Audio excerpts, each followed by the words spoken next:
అందరికీ నమస్కారం. నేను మీ Prasanna. Welcome back to our channel Prasanna Junnu vlogs. కాకరకాయ నిల్వ పచ్చడి. దీనికోసం కాకరకాయ ముక్కల్ని ఇలా రౌండ్గా కట్ చేసుకుని డీప్ ఫ్రైకి సరిపడా ఆయిల్ వేసుకొని ఇలా క్రిస్పీగా ఎర్రగా వేయించుకోవాలండి.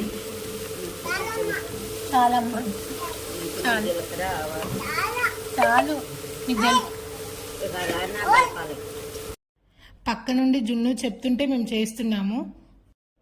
తర్వాత పోపు దినుసులు, ఎండుమిర్చి అన్నీ వేయించుకొని ఉప్పు, కారం, చింతపండు గుజ్జు వేసుకొని బాగా కలుపుకోవాలి. తర్వాత ఆయిల్ వేసుకొని తర్వాత ఆవాలు, జీలకర్ర, మెంతులు డ్రై రోస్ట్ చేసి మిక్సీ పట్టుకున్న పొడి వేసుకొని కలుపుకోవాలి.